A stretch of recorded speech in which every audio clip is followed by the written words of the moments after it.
The agenda is set. Hello, everyone. I'm Brent Goff in Berlin. Today on the show, who is writing Europe's laws? The power of the copy and paste lobbyist. That and more today. It's time to talk.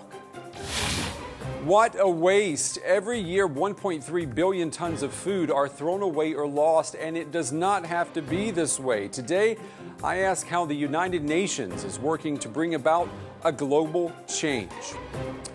Well, Germany is seen around the world as a leader in green energy, but inside the country, there's an unexpected battle going on. Those wind turbines and endless kilometers of new power grids, they could be hurting more than helping. The rapid transition to renewables has a dark side, and it is tearing at the soul of the Green Party.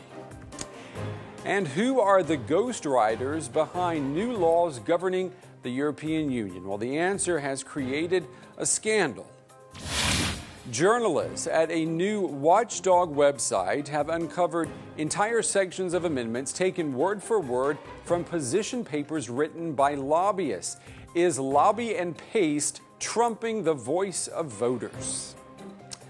Well, I've invited three people today to talk, argue, and pry apart these headlines. My first guest speaks for what I guess you could call it an army of lobbyists. I'm happy to welcome to the show Carl Isaacson, the chairman of the European Lobbyist Organization, EPACA. That is, of course, the largest association for lobbyists here in the EU. Carl, I mean, what do you have to say to all this? Are lobbyists actually drafting legislation for lawmakers? No, it's the lawmakers, the politicians, and the civil servants who are responsible for drafting legislation. But they do listen to the expertise from the outside. All right, well, we're going to talk about the influence of that expertise in just a moment. My second guest says that Germany's green politicians are struggling to find the right balance with environmental protection and rolling out renewable energy. I'm happy to welcome to the show Magnus Wessel. He is with the NGO Friends of the Earth Germany. So, Magnus, what do you say? Is the success of green energy in Germany, is that success happening too quickly? No, actually not. It's late for about 50 years. About 50 years? Yes. Okay. Well, that in itself could create a headline. We're going to talk about that in just a moment as well. And my next guest says that the battle to reduce waste has to be fought at every point along the production and supply chain, not just at the dining room table. I'm happy to welcome to the show Mr. Divine Nijeh. He is with the UN Food and Agriculture Organization, the FAO. Divine, it's good to have you on the show. It is easy, I should say, in many parts of the world to be wasteful and to waste food. Should we be making it difficult to be wasteful? I would say we need to do that. As you said in your opener, 1.3 billion tons of food are wasted, and that is food that is not available for people who are hungry to eat. There are also environmental impacts of this wasted food. So yes, we do need to do something, and very, very urgently. All right, we're going to talk about that right now. You know, there is that saying, waste not, want not. In the developed world, the connection between wasteful behavior is leading to a shortage of something. Well, that connection, well, it's been lost. We live in abundance, and it is so extreme that it can even hurt us. The mayor of New York City has banned those super-sized beverages, citing a link to the explosion in the number of diabetes cases. The motto there, back to moderation, because too much of a good thing is a bad thing. An estimated 1/3 of all food is wasted. In the industrialised world, that means 100 kilos of food per person each year ends up at the landfill. There are a number of causes. In the developed world, food has become a product like any other. Supermarkets competing for market share always have a surplus of food on offer and adopt strategies to entice customers to buy more than they really need. Health safety laws demand use-by dates that err on the side of safety. Many of the problems are systemic. So does food need a fundamental rethink? Well, Divine, what do you say? Does food need a rethink? Do we need to rethink the way we look at food? Yeah, definitely. We do need to think about it. And by we, I mean consumers, I mean actors within the food chain, I mean governments, I mean international organizations like the UN. So the UN, I mean, it's important here. You're not saying that it's just the consumers who are wasting food. I mean, there are other people who are guilty of this as well, or other forces. Well, yeah. Well, I mean, the chain ends at the consumer level, and the actions of consumers as well as retailers, supermarkets, and so on contribute to wastes. But prior to that point in the chain, there are practices that are, applied by processors and other people that handle the product that contribute to food being either lost or wasted within that chain. Give us an example. I mean, I think most people watching would understand at home there are things you can do. You should only, prepare the food that you want to eat. But talk about the supply chain. Give us an example along the supply chain where there's just wasteful activity.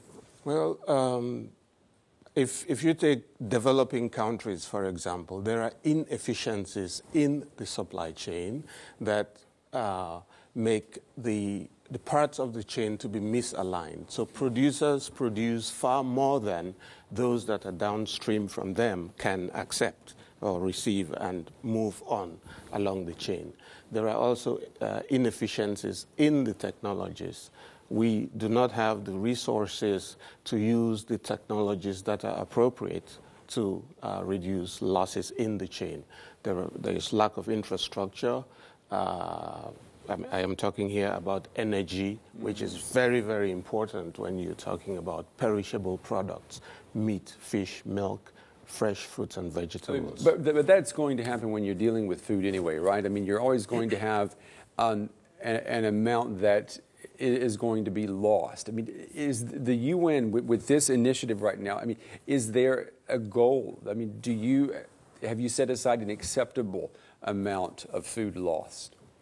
Well, what we are saying is that there are solutions that you can put within the chain to reduce losses that make, number one, economic sense, that are environmentally sensible, that do not contribute, for example, to greenhouse gases, and that are also, very importantly, socially acceptable. In Africa, for example, women play a very big role in the production and handling of grains, for example. Mm-hmm. So when we design solutions, we have to think about that. We have to think about the social context, the gender roles. Are you saying women are less wasteful of food than men would be? No, I wouldn't. I wouldn't really say that. But on a serious note, I mean, these differences, if they exist between, say, the genders, must be taken into consideration. And in the initiative that we've spearheaded between the Food and Agriculture Organization in collaboration with Messe Düsseldorf, based here in Germany, we have come up with 3 main intervention areas: raising awareness at different levels, fostering coordination and partnership among the different stakeholders. There is a lot going on. The NGOs are doing a lot. The other UN agencies are also working on this. The private sector is working on this. Mm-hmm. Governments across the world, in Europe, for example, each and every government has programs on waste reduction. So we need to coordinate all of that. But see, this is the thing. Everywhere we go, we see information about cutting waste. But it doesn't seem like the message is getting where it needs to be, right? Because we're actually producing more wasted food than ever before. We are, for many reasons. I mean, there's an explosion of the population, and so there is this drive to satisfy that need for food. And apparently we cannot expand our infrastructure systems, for example, commensurate with the way the population is expanding. Yeah. So, the problems are very, very complex. I think we have to be up to speed with coming up with our solutions that can meet the different changes that are taking place at global level. Yeah. Let me bring in the other gentleman here. Let me ask your opinions. What I think the United Nations is asking for is a huge, rethink in how we create food, how we deliver food, and also how we prepare and eat food. Is that something that can be legislated, or is that something that has to come from a grassroots level? I mean, these are huge changes that have to take place. What do you say, Carl? There are probably legislation that could be interacted to solve this problem, but I think it's more about a grassroots movement and realization among people, consumers, families, that they should think more about what they do throw away. What do you say? I think without a proper legislation, you don't have as a means, especially to force the larger players on the field, to really be careful. They should have the self-interest in that, because they're losing money if they throw away food, which can be sold otherwise. But in the end, together with a consumers' movement, which has to be there, we need a radical change in how we deal with food. Yeah, I mean, isn't it? I mean, the truth is, it's just too easy to waste food, and it doesn't cost me anything when I waste food, and how are we going to make it expensive?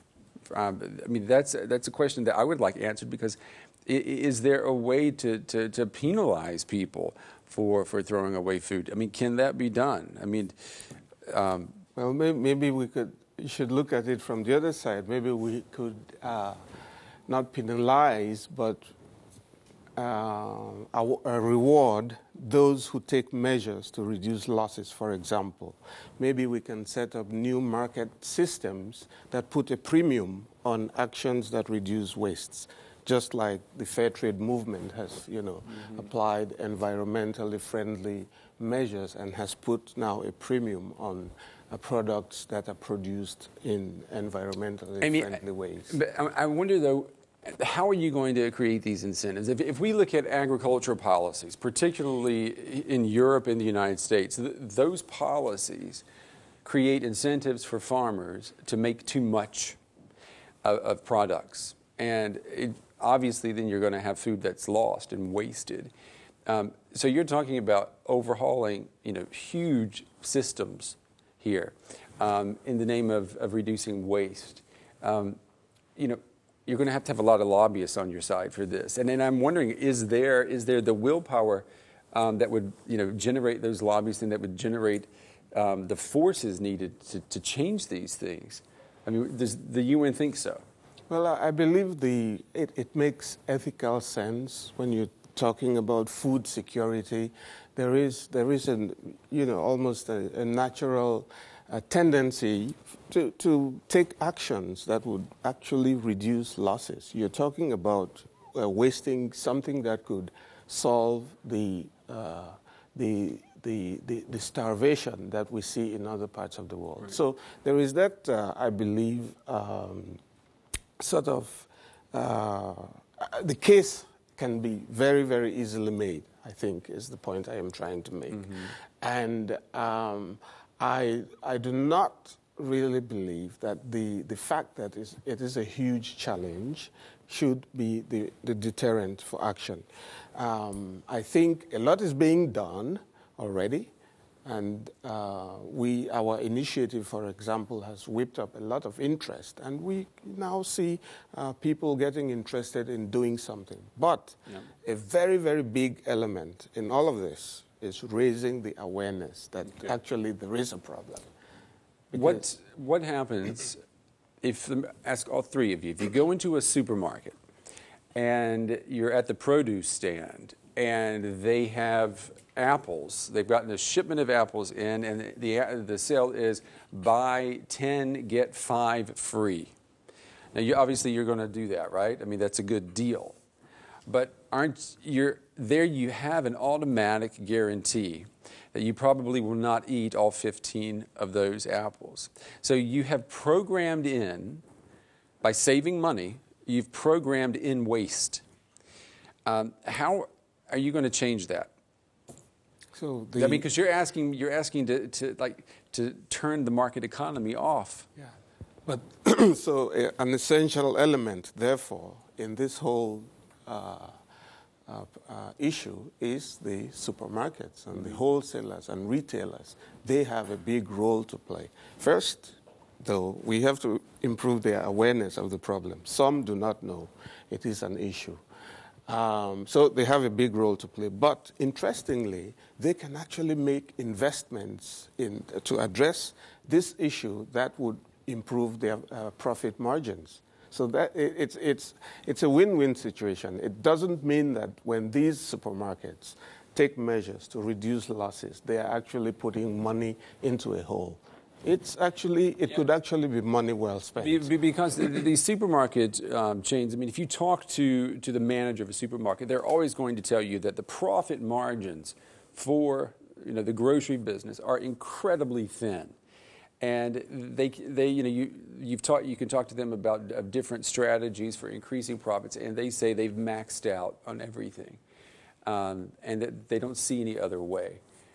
So what you're asking, Divine, is you're saying they need to think a little bit further and find ways. But can you overcome the resistance that seems to be built in?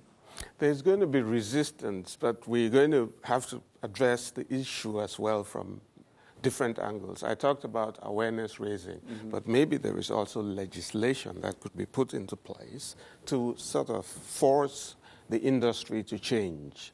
We could develop standards that would change the way the industry handles products. For example, date marking, for example, is a very good. Yeah, I mean, I had read that you had said that buy before or best by this date.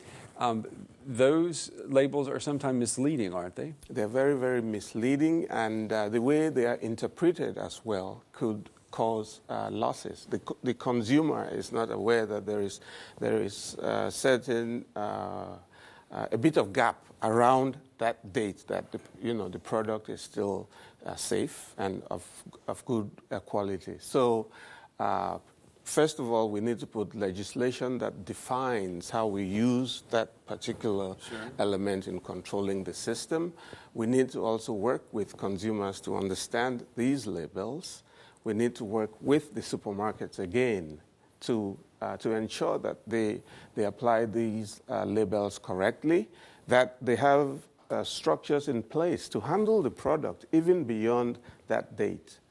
Maybe they could reduce the price of the product, move the product to other markets. And in that regard, there is a wide range of new markets that are emerging. The whole idea of food banking, collecting these poor quality product and directing it either through charity or even new markets. Right, because that way they'll be consumed and they won't be wasted. Exactly. All right. Go ahead, Carl, then we need to move on. Is there a risk there's a conflict between the food waste and the food security? Because if you start changing those dates and saying that, well, this date doesn't really matter, there is a risk that the consumer would ask themselves, is this product still safe for me to eat? Exactly. So the point is you have to make the changes within the framework of still being safe. But what I am saying is there is still room for making those changes, explaining a little bit more to the buyer what again, awareness, as you're saying, maybe we need to start in schools by telling kids what those dates mean. All right, we need to move on. Now it's time to talk about something green. It is one of the biggest ironies of the green movement. Here in Germany, the government is pushing a rapid expansion of renewable energies, but the transition from nuclear to wind power, for example, is taking a toll on nature conservation. It has even created a rift in the environmental movement in this country, pitting green energy supporters against ecologists. Germany's decision to phase out nuclear power has tied its fate to the large-scale development of renewable energies. The country's investments in renewables have soared in recent years. Alternative energy was once the issue for Germany's Green Party, but its speedy implementation puts it in conflict with another one of the Greens' bedrock issues, environmental protection. Solar and wind encroaches on a lot of greenbelt space. Growing crops for biofuel has also become very controversial. Now the Greens are faced with finding the balance between energy production and environmental protection. Fast-track renewable energy is increasingly pitting green against green. All right, Magnus, I have to bring back that first point you made at the top of the show. So you're saying the transition's not fast enough? Well, the transition should have been started early in the 50s, maybe, because this is when we changed the path towards nuclear energy and spent a lot of money in research, a lot of money in subventions for atomic power. We now have a problem to get rid of. No, but there wasn't a green movement in the 1950s, right? I mean, you can't blame the politicians or the policymakers at the time for that. Well, there always have been people being aware of the problems coming with new technologies, of course. And latest in the 70s, when the Green Movement arose, when our NGO, the BUND, arose, it was totally clear that there has to be a dramatic change in how to make energy production sustainable in Germany and worldwide. Do you think that the Green Party? I mean, I think members of the Green Party in this country. A lot of them are shocked by what's happening. They've had so much success in the last couple of years, especially with this energy transition policy now, that they're actually the ones who are dictating the terms, the way things are going. And they're discovering that there are limits to how fast things can be changed. Are you surprised that has happened, that they've realized that the road to being green is not as easy as they once thought it would be? I don't think so. I think they've been pretty aware that it is always difficult to make ends match at the point. Because if you develop new technologies, you of course make mistakes, and if you implement them, maybe you are not quick enough, maybe sometimes you can just have foreseen the results, but you haven't, or the political influence of interest groups have been different.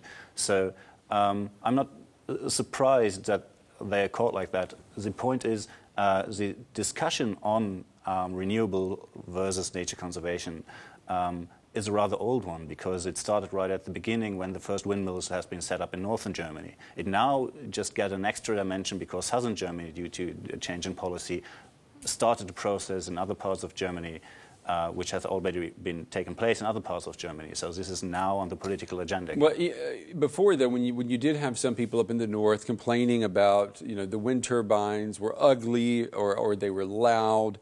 That was always kind of a neighborhood issue. But now that Germany is, exiting nuclear power, you have to deal with the fact that there are going to be more wind turbine farms. You're going to have more facilities where renewable energy has to be generated. And all of a sudden, people are discovering that there are opportunity costs for that. You may not have a nuclear reactor in your backyard, but something's going to be in your backyard. I'm surprised that people act, especially with the green movement in this country, that they act like that's a surprise to them. Well, maybe everyone was just trying to change a system which is, as a whole, has some flaws in it. Because the first thing, if you talk about energy, is reduce the consumption of energy. And then you have the rest you use as efficient as you can, and the rest you have to generate by renewable resources. And maybe the political parties have been very lush on the point to say, well, let's reduce the use of energy, because we definitely need that to make the renewables keep going. You and Devine are on the same page here, right? Like, cut the waste, and then you're not going. You won't need as much. But that has been in Germany fairly successful. I mean, if you compare German households with households around the world, people are fairly conservative with their energy use in this country. And a lot of consumers here would say, well, how much more can we do? I mean, we're at a limit. And then, of course, they're being asked to accept new power grids with these huge cables in their backyard. I mean, isn't this is a discussion that's going to just go on, but it's going, I think the point that a lot of people are still trying to get their mind around is that no one expected things to be as difficult as they are now when Angela Merkel, the Chancellor, said, we're saying goodbye to nuclear power. Yeah, sometimes they were not prepared, maybe. The legislation was prepared because at the European scale, at the national scale, we have mechanisms to deal with the damage caused by building up a new power grid or everything like that. But in the end, there's going to be a loss sometimes. And this cannot be avoided, of course. We change landscapes. This is what we're doing there. But we change them sometimes in a much smaller scale than sometimes in general opinion seems to feel it. It's different between the production of biomass, of course, where we have a huge wave of misleaded subventions causing cornfields all over the place and destroying biodiversity. But if you're talking about windmills, it's about 2% of Germany we're talking about, which is necessary to produce a necessary amount of energy. So this is not putting them everywhere in Germany, but this is putting them at places where they are suitable and to produce renewable energies. The environmental protection groups in this country, the ecologists, they say that their voice is weaker now. They need more lobbyists on their side. We hear that, and that the renewable energy industry, I mean, it's amazing to hear this. 20 years ago, you would have never thought this would be possible. They say the renewable energies industry in this country now is so strong, has so many lobbyists working for it, that they always win. Is that what has happened? Has green energy now got the upper hand, and it's going to power through its agenda, whether or not it's good for the environment?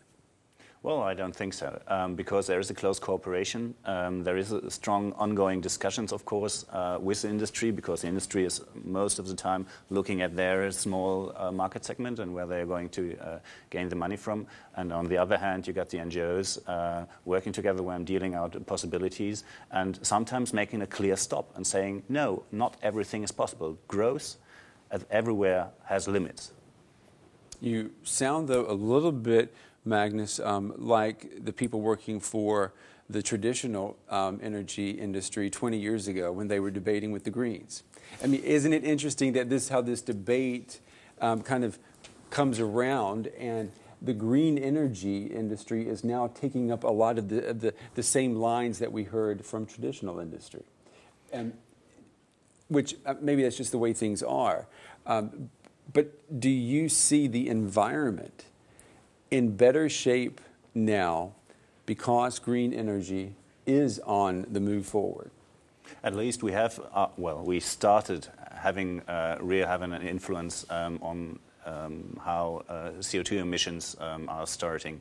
But on the other hand, of course, we have other influences on biodiversity, like the agriculture having the most negative impact, which have also destroying kind of the positive impact we have on the other side due to the renewables. So this is a very complex system, and it's not that easy to say, well, we have now the renewables and everything is going to be better, because we definitely will have, and I mean, you pointed it out quite correctly, we definitely have to make a change in how we consume and how we behave, energy-wise, food-wise, and that means, of course, changing the whole background of how we live.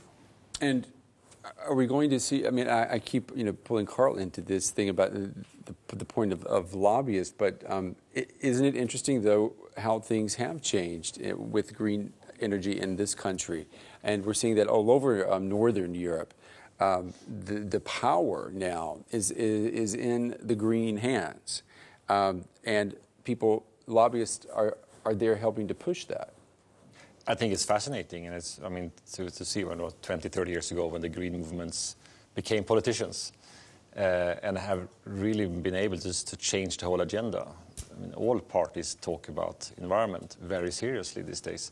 There are still disagreements, but they still aim to improve the environment. And then the balance is, of course, every solution has its pluses and its minuses.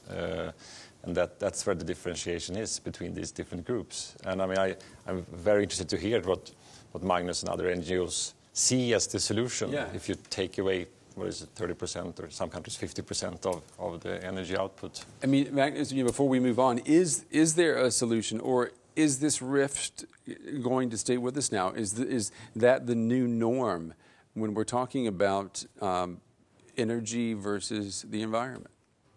I think the risk is sometimes, well, there is a risk, of course, and there are, well, you can't grow corn and skylarks at the same field. This is simply not possible. There is no discussion about that. But of course you can modify the changes, and of course you can find a way, because we have to. This is simply it. We have to. Because if we don't have a renewable energy resources for the future, we're simply running out of it. So we have to make changes. We have to make them radically sometimes, but we have to make them sustainable. All right. Well, since we've been talking about lobbyists throughout the show, we're going to get to that topic now. Online activists have made headlines in this country recently by uncovering plagiarism. Now, it has even forced 2 cabinet members of the government to resign. Well, now a new platform is taking aim at the European Union, and accusations are flying online that lobbyists are not only influencing lawmakers in Brussels, but also writing the legislation for them. There is a new frontier in the battle against plagiarism. The LobbyPlag website is on a mission to uncover copy and paste plagiarism in EU legislation. The site compares text from industry position papers with the actual letter of the law, with worrying results. One of the hardest fought areas is data protection. U.S. companies, including Amazon and eBay, have a particular interest in influencing EU regulations that might limit their use of user data in the future. Lobbying is by no means a new factor in European politics. Companies and industry groups have an obvious interest in helping shape EU laws and policies, but most agree they shouldn't be allowed to actually write legislation. Is that what is happening, Carl? Are lobbyists becoming authors of legislation? No. In the end of the day, it's the politicians who make the legislation. And of course, they do use outside expertise, and I think that's a very good thing for policy. LobbyPlag is exclusively about data protection so far. Maybe they have bigger plans for the future. But today it's about data protection, very technical legislation. And what's interesting with the LobbyPlag website is that they have discovered this way of working, if we call it that, on both sides. You have the corporate amendments towards the parliamentarians, but you also have lots of NGOs writing amendments for the politicians. And I don't think it's a new discovery that outside expertise, be it on both sides, actually try to influence legislation. I mean, that is, of course, something new. We don't hear that very often. Magnus, do you hear that? I mean, is that happening? Are NGOs also writing legislation, I mean, for lawmakers? Well, maybe we should, and things turn out better in the future. Well, I mean, I know. Well, that's a matter of opinion. But the alarms are sounding right now off on the lobbyists, Carl. Yeah, but NGOs are lobbyists as well. Okay. Let's not forget about okay, that. let's not forget that. But is there a practice in your profession where it's maybe not explicitly welcomed, but implied that a lobbyist can give a position paper to a lawmaker that has already been written as if it could be legislation? Are lobbyists doing that on purpose to facilitate the agenda? It's not uncommon that you, in your position paper, you stake out your position and you say that I would like to have paragraph 14 look this way instead of that way. And I mean, the interesting thing with this website, again, is that it is all very transparent. I mean, they have found all these companies and NGOs' position papers. They are not secret. They are out there. So that's why they can compare those ones with the amendments from the politicians.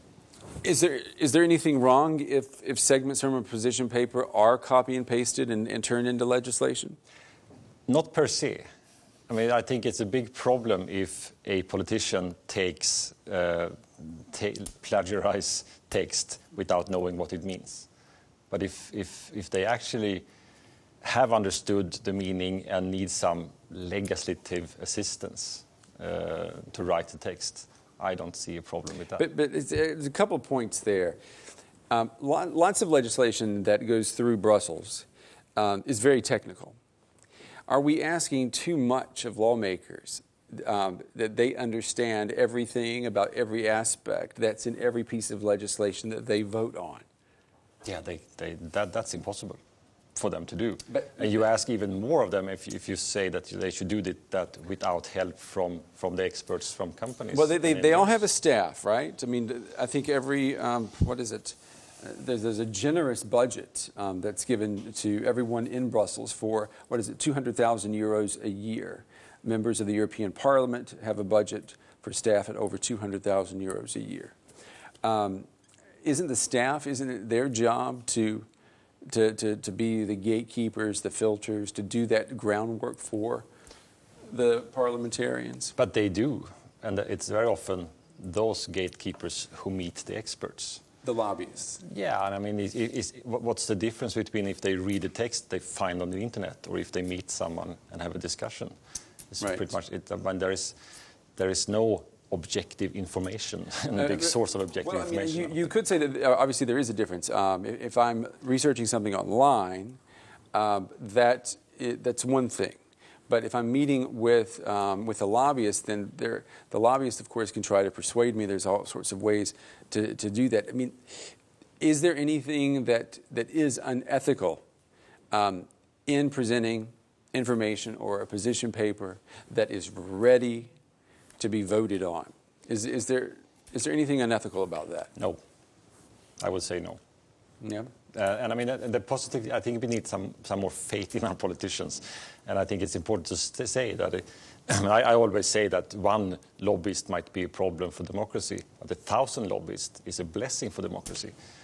So this individual politician should, and very often does, meet 10, 15, 100 lobbyists and then form their position. There have been reports, too, about lobbyists from the United States coming over to Brussels, particularly in this legislation about data protection here in Europe. And a lot of members of parliament have said that they have never been lobbied as hard as they are being lobbied right now. That they have been blown away by the way American lobbyists work. Yeah. They're in your face. They're taking you out to dinner. They're always pushing their agenda. Is this a cultural clash that we're seeing in Brussels right now? Is that what is causing all of the irritation? Partly, maybe. I think there is a difference in culture in European, Brussels-based and American, Washington-based lobbying. But I'm always surprised when politicians say, oh, I get too many dinner invitations. I mean, say no then. And say no to the meetings. It's not that complicated. And I think, and this is a very serious point, I think there is a big divide between Brussels and the European population. That divide is getting bigger. There are a lot of conspiracy theories about how legislation is being made. And if you have the politicians saying that, oh, it's not me, it's the lobbyists who make legislation, you risk making that divide much bigger. Well, I mean, if you were to go out on the street anywhere in the European Union and ask them about the process of legislation, they probably couldn't tell you much. I mean, you would notice that things seem very opaque. Yeah. At the European level. People know what's going on maybe in their national capitals, but in Brussels, people say all the time they have no idea how things are happening there. That's fertile ground for lobbyists to have all kinds of unchecked influence. But it's not unchecked. I mean, maybe the European citizens don't know how legislation is being made. And I love reading papers saying that lobbyists make all the decisions, because I'm a lobbyist myself, but it's actually not really true. We can make a difference, but at the end of the day, it has to be our elected politicians who decide. Devon, you've been very quiet about this idea of lobbyists and their influence. What's it like, at the United Nations?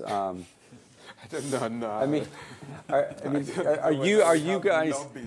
I mean, are you forced? Are you dealing with the work of lobbyists a lot? No, I wouldn't think so. I am not really conversant with that matter. But I mean, I think our work, one can say, our work is guided by evidence-based. You probably resort to consultants or universities to provide some technical basis for a decision to be made or some program design. So at that level, yes, we do consult from different